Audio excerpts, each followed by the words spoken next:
Bonjour et bienvenue dans ce nouveau tutoriel sur Easy Builder Pro. Aujourd'hui, nous allons traiter de la gestion des utilisateurs au moyen de badges RFID ou bien par connexion par empreinte digitale. Tout d'abord, pour accéder à ces options, veuillez vous rendre dans l'onglet Édition, puis Paramètres système.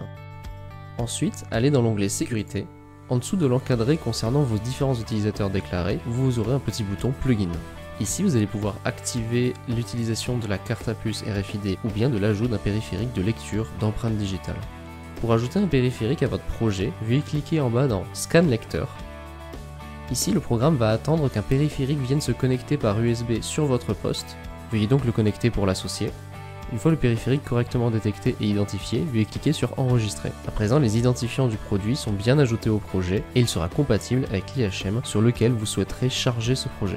Maintenant, vous allez devoir désigner une adresse de contrôle qui vous permettra d'effectuer des actions sur vos utilisateurs comme les ajouter, les supprimer, etc.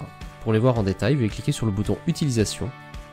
Ici, vous avez principalement 4 catégories d'actions ou d'informations que vous pouvez récupérer à partir de cette adresse de contrôle ou celles qui le suivent. Tout d'abord, les commandes qui permettent principalement de se connecter, d'ajouter et de supprimer les utilisateurs. Et ensuite, vous aurez les adresses de résultats, de statuts ainsi que d'erreurs. Sur le projet que vous voyez juste ici, nous allons vous démontrer l'ajout d'un utilisateur via un lecteur RFID. Ensuite, nous viendrons nous connecter dessus et enfin, nous verrons comment nous pouvons retirer l'utilisateur. Tout d'abord, nous allons sélectionner l'utilisateur User1.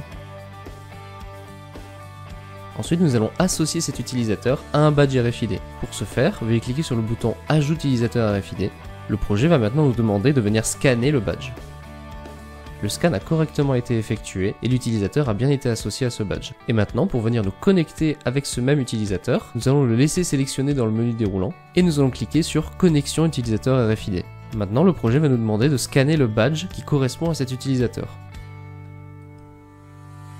La connexion a correctement été effectuée, et ceci est bien confirmé par l'icône qui vient d'apparaître sur la droite. Nous pouvons également retirer cet utilisateur. Pour ce faire, qu'il soit connecté ou non, vous pouvez cliquer sur Retirer l'utilisateur RFID, et maintenant, si je viens me déconnecter en cliquant sur le bouton Logout, et si je viens essayer de me reconnecter avec le même badge,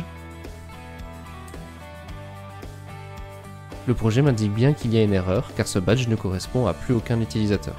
Pour ce qui est des lecteurs à empreinte digitale, la procédure est la même, sauf qu'il n'y a pas besoin de venir associer le lecteur sur le poste.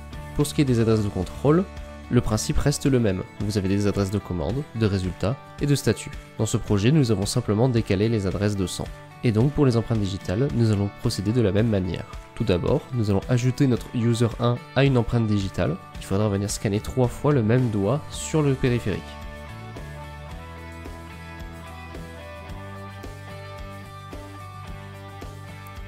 Une fois les 3 scans correctement effectués, l'utilisateur aura bien été ajouté. Et maintenant, nous allons pouvoir essayer de nous connecter.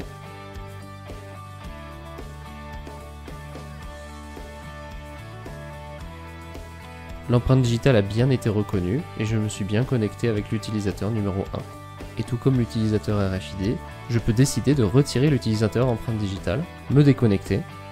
Et à présent, si j'essaie de me reconnecter via la même empreinte que l'utilisateur numéro 1 à l'origine, l'empreinte n'est effectivement plus reconnue sur le projet. Merci d'avoir suivi ce tutoriel et à très bientôt pour de nouvelles informations.